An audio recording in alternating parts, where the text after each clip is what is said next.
하나님의 위대한 사랑, 이런 제목으로 같이 하나님 말씀을 나누겠습니다. 하나님의 본질을 한마디로 규정한다면 뭐라고 할 수 있을까요? 성경은 사랑이라고 말합니다. 하나님은 사랑이시기 때문입니다. 세상에 존재하는 모든 사랑은 모두 하나님으로부터 나온 거예요. 사랑이 아닌 것은 하나님이 아닙니다. 성경에서는 하나님의 사랑을 아버지의 사랑이다라고 말씀하고 있습니다. 마치 아버지가 자녀를 사랑하듯 하나님께서 우리를 사랑하시기 때문에 하나님을 아버지라고 성경은 말씀하고 있습니다. 제가 이번에 책을 하나 읽었는데 그 책 제목이 떠난 후에 남겨진 것들이라는 책이에요. 유품 정리사라는 직업이 있습니다. 이 김세별 씨, 전애원 씨가 쓴 책입니다. 이 유품 정리사는 무엇이냐면 돌아가신 분들의 남겨진 물건들을 정리하는 직업입니다. 근데 그런 것만 하는 것이 아니라 홀로 쓸쓸히 돌아가신 고독사하신 노인분들을 그 시신을 처리하기도 하고요. 또 사고사 당하신 분, 그래서 오랫동안 그 사체가 방치된 어떤 그런 특수한 경우도 그런 일 뒤처리들을 이렇게 하시더라고요. 보니까 그 책을 읽는데 굉장히 슬픈 내용도 많았고 감동적인 내용도 많더라고요. 한 번은 이 전애원 김세별 씨가 한 사업체로부터 한 가지 일을 의뢰를 받습니다. 엘리베이터에서 아주 지독한 냄새가 나는데 뭔가 좀 의심스럽다라는 거예요. 그래서 연락을 받고 그 엘리베이터 밑을 이렇게 보니까 사람의 사체가 있는 거예요. 이게 어떻게 된 일이냐면 한 30대 직장인이 회식에서 술을 먹고 엘리베이터를 타려고 하는데 엘리베이터 문에 기대고 있다가 그만 떨어져서 거기서 죽었어요. 그래서 그 죽은 기간이 한 달이 지난 겁니다. 여러분이 엘리베이터를요 조심해야 됩니다. 가끔 저희 교회도 엘리베이터에 기대고 계시는 분이 있는데 이 엘리베이터는요 문이 고정이 돼 있지 않은 문입니다. 그래서 성인 남자가 그 엘리베이터 문을 확 열면 이 문이 밀려버려, 밑에 부분이 이렇게 밀려요. 그래서 절대로 엘리베이터에 기대고 있으면 안 됩니다. 굉장히 위험해요. 엘리베이터 문에 기대고 있는 것이. 우리도 좀 그걸 좀 조심해야 될 것 같아요. 근데 그 직장인이 그렇게 엘리베이터 밑에서 사망한 지 한 달 만에 발견이 된 거예요. 그러니까 한 달 동안 이게 썩었을 거 아닙니까? 그게 아주 끔찍하지요. 그런데 그 어머니가 소식을 듣고 달려와서 그 끔찍한 사체를 막 끌어안고 울더라는 거예요. 어머니니까 가능한 거죠. 제가 볼 때는 아내도 그거 하기 힘듭니다. 자식도 하기 힘들어요. 또 한 번은 변사체가 발견되었다는 소식을 듣고 이 전애원 씨가 수습을 하러 갔어요.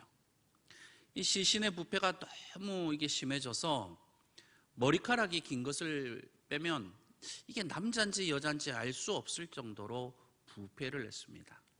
그 냄새가, 여러분, 사람 썩은 냄새가 그렇게 지독하대요. 그러니까 사람들이 다 코를 막고 멀리 떨어져 있는데 그 소식을 들은 그 아버지가 막 달려와서 이 생선 썩은 그 문드러지는 시체를 자기 얼굴에 대고 막 비비면서 대성통곡을 하더라는 거예요.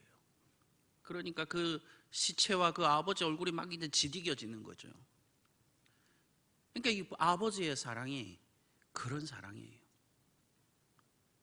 그 책에 이런 구절이 있는데 참 인상 깊더라고요. 장례 지도사로 일할 때 수많은 죽음을 보았지만 돌아가신 부모를 안고 우는 자식은 거의 보지 못했다. 하지만 모든 부모는 죽은 자식을 품에 안고 울었다. 이게 아버지의 사랑이에요. 여러분, 자녀가 물이 썩어서 냄새나고 부패해도 여러분 자기 자녀가 그렇게 되면 그거 끌어안지 않겠어요? 이게 바로 부모님의 사랑이거든요. 아버지의 사랑이에요. 하나님의 사랑은 아버지의 사랑이에요. 오늘 본문 말씀을 한번 보겠습니다. 예수님께서 하신 말씀이에요. 나의 계명을 지키는 자라야 나를 사랑하는 자니 나를 사랑하는 자는 내 아버지께 사랑을 받을 것이요 나도 그를 사랑하여 그에게 나를 나타내리라. 하나님의 사랑은 아버지의 사랑입니다. 위대한 사랑이에요. 여러분, 왜 하나님의 사랑을 위대하다라고 하는 줄 아세요? 자기 아들을 죽이면서까지 우리를 살리셨기 때문이에요. 하나님은 남의 자녀를 살리시기 위해서 당신의 자녀를 죽이셨어요. 당신의 아들 예수 그리스도를 죽이셨어요. 그냥 죽이신 게 아니에요. 십자가 위에서 처절하게 비참하게 죽이셨어요. 그리고 세상에 있는 모든 죄를 주님의 아들 예수님께 다 지워버리셨어요. 누가 하나님의 사랑을 다 표현할 수 있겠어요? 누가 그 사랑을 다 묘사할 수 있겠어요? 여러분 같으면 남의 자녀 살리겠다고 여러분 자녀 죽일 수 있습니까? 불가능해요. 저도 못합니다. 예를 들어 두 아이가 물에 빠졌어요. 근데 한 아이는 내 자녀예요. 다른 한 아이는 타인의 자녀예요. 그런데 여러분, 구명조끼가 하나밖에 없어요. 그러면 여러분은 그 구명조끼를 누구에게 던져주겠습니까? 여러분의 자녀는 제쳐두고 남의 자식한테 구명조끼를 던져주겠어요? 그런 부모는 없을 겁니다. 사람들한테 손가락질 당해도 욕을 먹어도 내 자녀에게 구명조끼를 던져주겠지요. 근데 그거 나쁜 게 아니에요, 여러분. 그거는 당연한 거예요. 그건 사람이에요. 누가 그 사람한테 욕을 하고 누가 손가락질 하겠어요? 자기 자녀를 사랑하는 것은 하나님께서 우리 안에 만들어 두신 본성입니다.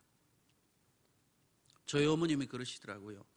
결혼하고 너희 자녀를 낳기 전에는 부모님만 생각했는데 자녀를 낳으니까 부모님 생각 안 하고 자녀들만 생각이 난대요. 하나님이 그렇게 만드신 거예요. 어쩔 수가 없어요.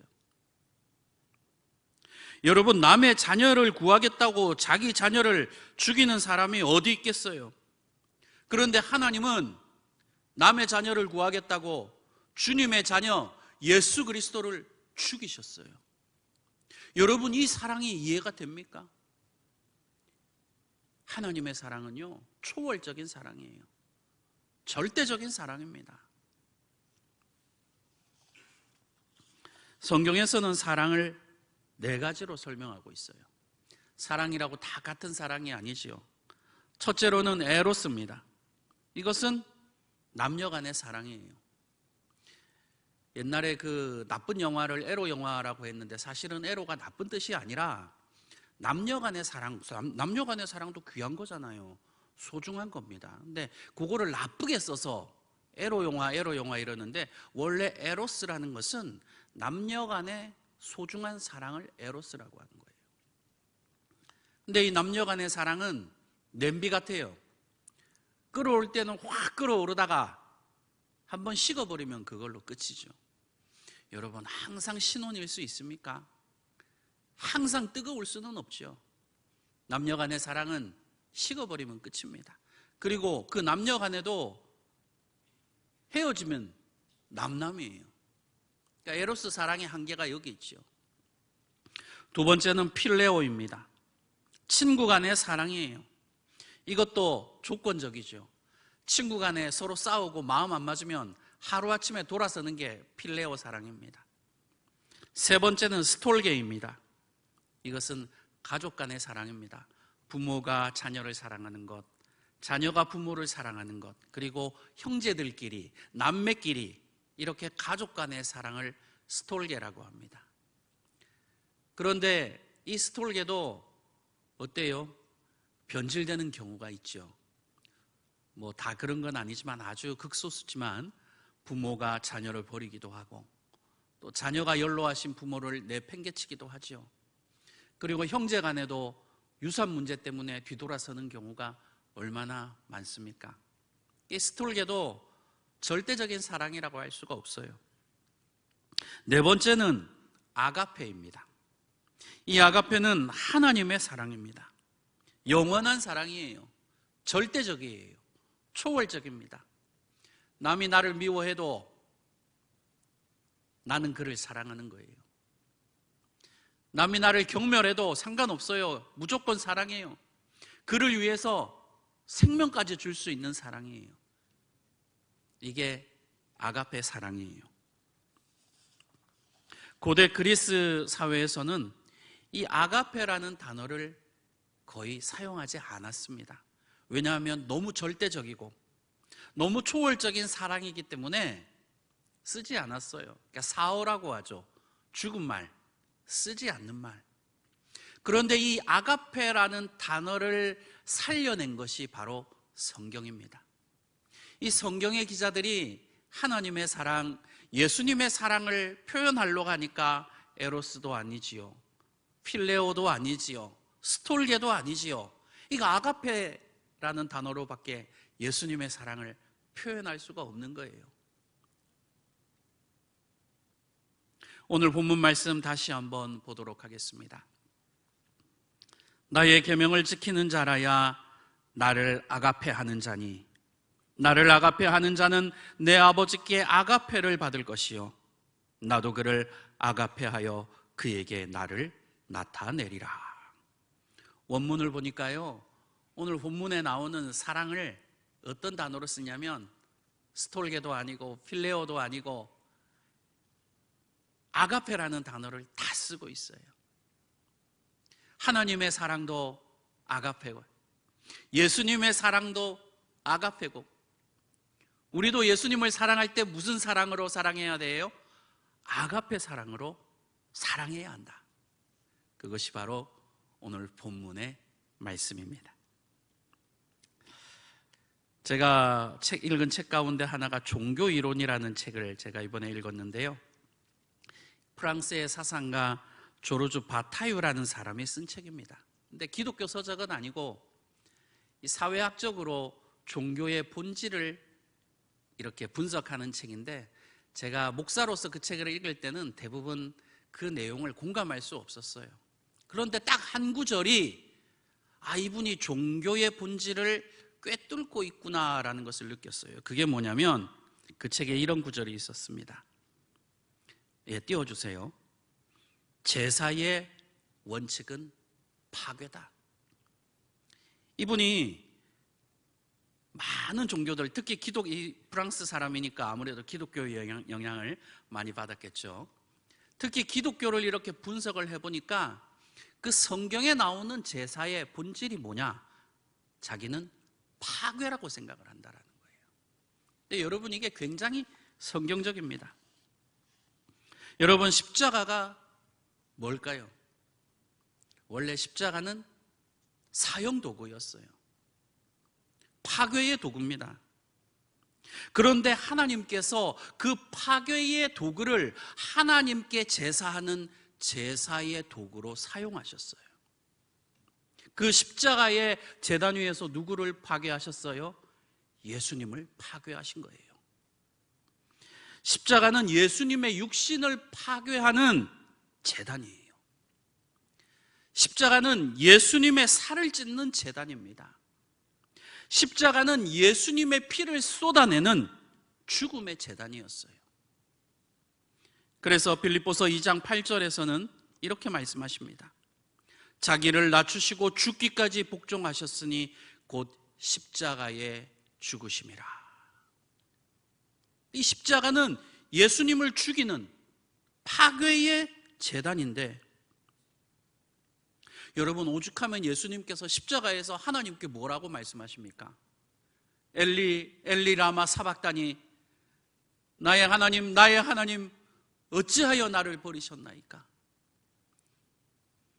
여러분이 십자가에서 살을 찢으시고 몸을 찢으시고 피를 흘리신 그 예수 그리스도, 철저하게 십자가에 위에서 파괴되신 예수 그리스도께서 오죽하면 그런 말씀을 하셨겠어요.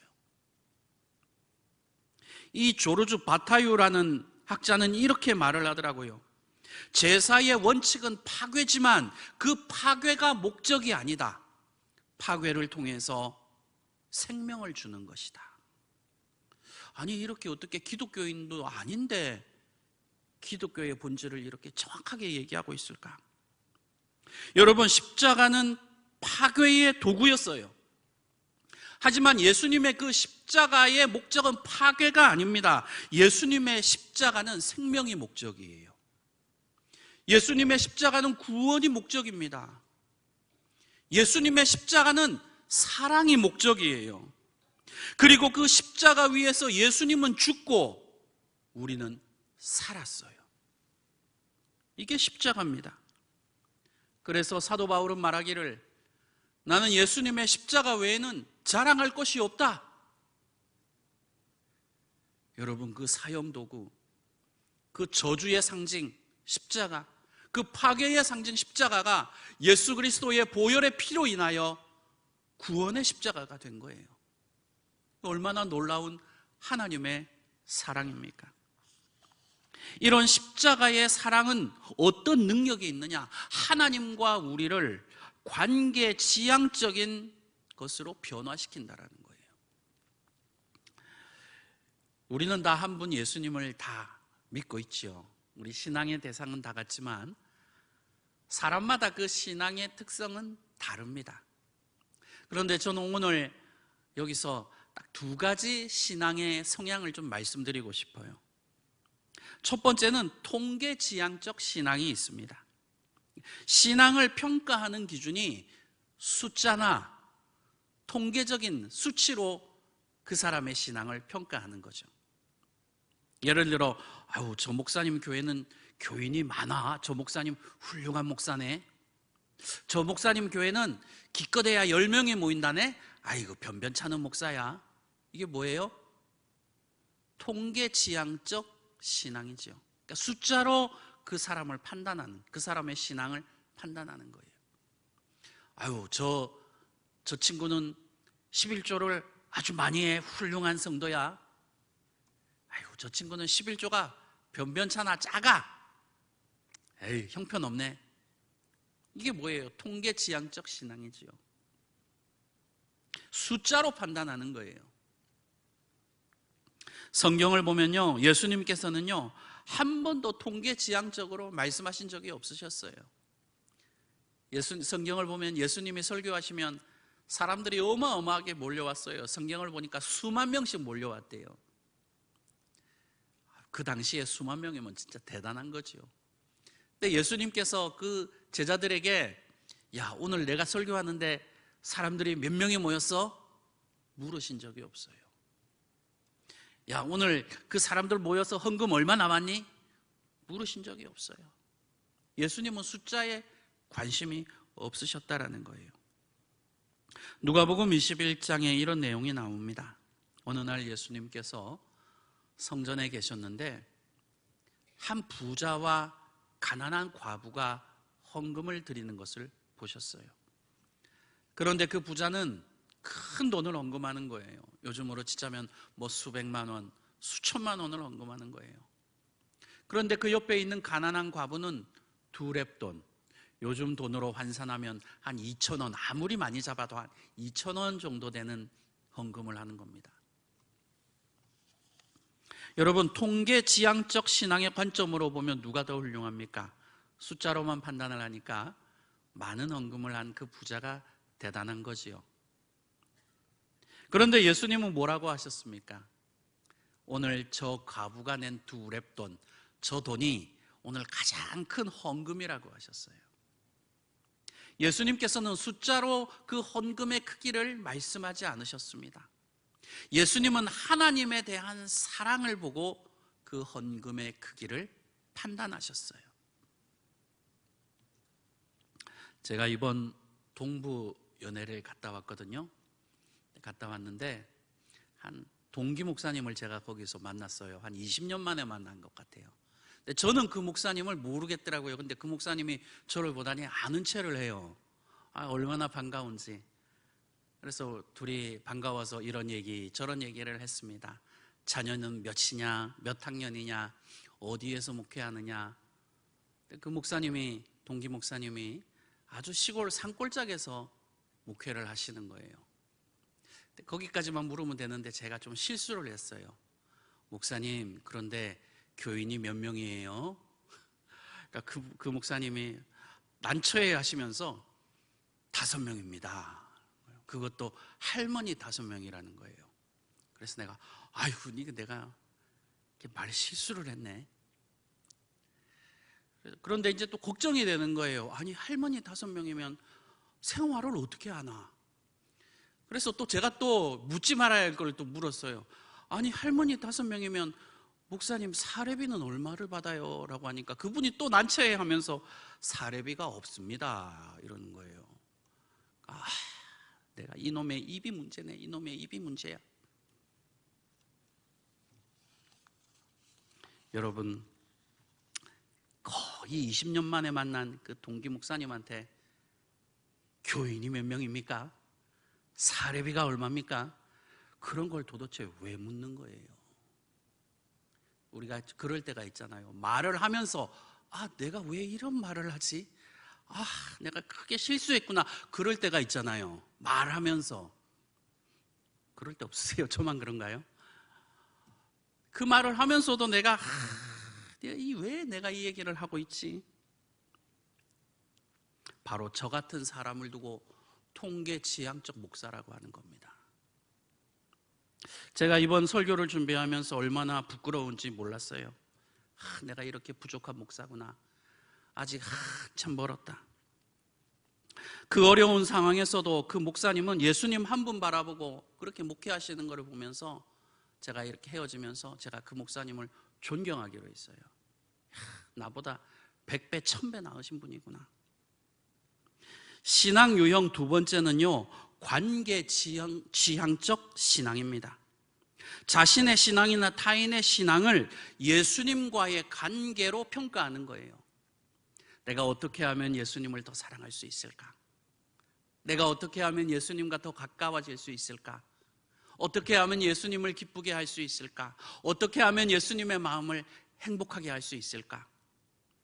이렇게 예수님과의 관계를 신앙의 판단 기준으로 삼는 것, 이것이 바로 관계지향적 신앙입니다. 아까 말씀드렸듯이 예수님 설교하실 때 막 수만 명씩 모였다고 제가 이렇게 말씀드렸잖아요. 여러분, 그런데 목사가 저 같은 경우도 그렇지만 목사가 이렇게 설교를 하는데요, 여러분 생각해 보세요. 막 수천 명, 수만 명의 사람들이 설교를 들어오면 어떨까요? 기분이 좋잖아요. 그럼 막 저 같으면 그럴 것 같아요. 막 어깨가 으쓱 올라가면서 막 교만해질 것 같아요. 그러면서 여기저기 다니면서 자랑을 하지 않겠어요? 교만해서 그런 거죠. 그런데 예수님은 어떻게 하셨는지 아세요? 그 수만 명의 사람들이 예수님을 찾아오니까 예수님께서는요, 한적한 곳으로 피하셨어요. 누가복음 5장 16절에 그 광경이 나옵니다. 예수는 물러가사 한적한 곳에서 기도하시니라. 막 수만 명의 사람들이 모여가지고 예수, 예수, 예수 이러는데 예수님께서는 거기를 피해서 산으로 올라가시는 거예요. 오병이어의 기적 아시죠? 우리 오병이 장로님 오셨나요? 오병이어의 기적을 얘기할 때마다 자꾸 오병이 장로님이 생각나서 오병이어의 기적, 막 그 떡 5개 물고기 2마리로 수만 명의 사람을 먹이니까 막 사람들이 어떻게 되겠어요? 막 뒤집어지는 거예요. 그러니까 수많은 사람들이 막 예수님을 억지로 왕을 시키려 했어요. 어땠을까요? 예수님께서 산으로 혼자 올라가 버리셨어요. 요한복음 6장 15절에 이렇게 나옵니다. 다시 혼자 산으로 떠나가시니라. 난 예수님이 이해가 안 되네. 수만 명의 사람들이 예수 예수 이러면 나 같으면 그 앞에 가가지고 좀 이렇게 어깨도 펴고 이렇게 할 텐데, 우리 예수님은 그냥 다른 데로 가버리셔요. 예수님은요, 사람이 몇 명 모이고 그런 숫자적인 것에 관심이 없으셨더라고요. 예수님의 사역은 통계지향적인 사역이 아니라 관계지향적인 사역이셨어요. 예수님의 사역의 방향은 언제나 사람이셨어요. 예수님의 사역의 목적도 항상 사람이셨어요. 예수님은 언제나 사람을 귀하게 여기셨어요. 사람을 소중하게 생각하셨어요.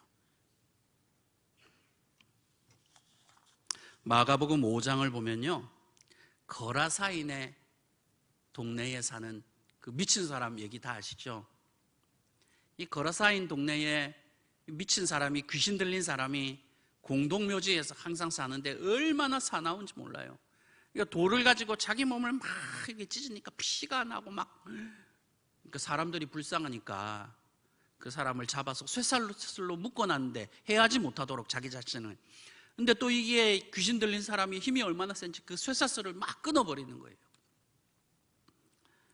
그런데 예수님께서요, 그 거라사인의 미친 사람, 그 귀신 들린 사람을 찾아가셔요.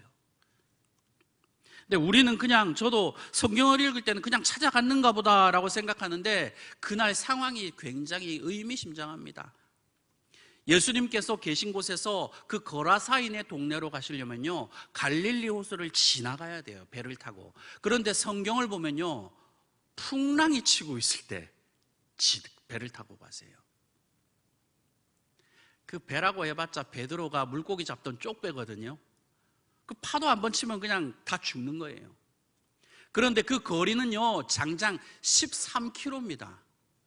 여러분, 이 태풍이 치는데 13km를 쪽배를 타고 노저어서 가려면 이건 자살행위예요, 자살행위. 그 수만 명, 자기를 따라다니는 그 수만 명을 뒤로 하고 그 거라사 동네에 그 미친 사람을 구하기 위해서 예수께서는 13km나 되는 태풍이 치는 갈릴리 호수를 지나가셨어요. 왜요? 예수님은 관계지향적인 분이시거든요. 그 한 사람을 살리시기 위해서 그런 일을 하신 거예요. 그러니까 이해가 안 되지요. 제자들이 아이고 예수님이 태풍이 좀 그치면 가시지요. 그러니까 안 된다라는 거예요. 지금 가야 된다라는 거예요. 왜 그렇게까지 하셔야 했을까? 예수님은 한 사람 한 사람을 귀하게 여기시기 때문이에요. 그 귀신 들린 사람이 예수님을 보자마자 그 앞에 무릎을 꿇고 말하지요. 하나님의 아들 예수여, 나와 무슨 상관이 있기에 나를 괴롭히려고 오셨습니까? 만약에 나를 쫓아내시려거든 저기 옆에 보이는 돼지떼들에게로 저희들을 가게 허락해 주십시오. 예수님께서 허락하셨어요. 그러니까 그 광인 몸속에 있는 그 많은 귀신떼들이 그 돼지떼에게로 확 들어가니까 이 돼지들이 미쳐가지고 막 바다로 낭떠러지로 그냥 달려가다니 바다에 떨어져서 몰살을 했는데, 성경에 나오기를 그 돼지떼가 2,000마리였다. 제 생각에는 예수님께서 그 돼지값을 물어주셨을 것 같아요. 정확한 건 저도 몰라요. 천국에 가서 물어봐야죠. 여러분, 요즘 돼지 한 마리 가격이 얼마인 줄 아세요? 70만 원 정도 하더라고요. 그래서 계산을 해봤어요. 2,000마리 14억이에요. 예수님께서는 그 한 사람을 구하려고 14억을 쓰셨어요. 여러분, 저보고 한 사람 전도 왔는데 14억 쓰라고 하면 저는 못할 것 같아요. 그냥 밥 한 끼 사주고 말지 어떻게 14억을 씁니까? 예수님은 그런 숫자적인 거는 신경을 안 쓰셨어요. 그냥 그 한 사람을 구하기 위해서 생각도 안 하는 거예요. 그냥 태풍이 치는 그 호숫가를, 그 갈릴리 호수를 그냥 배를 타고 13km를 그냥 배저 가시지 않나. 그 한 사람 구하겠다고 돼지 2,000마리를 죽이시지 않나. 예수님은 관계지향적인 분이시기 때문입니다. 예수님께서는 언제나 그 한 사람을 찾으셨어요. 예수님께서 찾으시는 그 한 사람이 바로 여러분인 줄 믿습니다. 예수님께서 구하시는 그 한 사람이 바로 여러분인 줄 믿습니다. 말씀을 정리하고 마치겠습니다. 하나님의 사랑은 아버지의 사랑이에요. 위대한 사랑이에요. 초월적인 사랑입니다. 그리고 그 사랑은 하나님과 우리를 관계지향적인 신앙으로 바라보게 하십니다. 이러한 은혜가 여러분 가운데 충만하시기를 주님의 이름으로 간절히 축원합니다. 기도하겠습니다.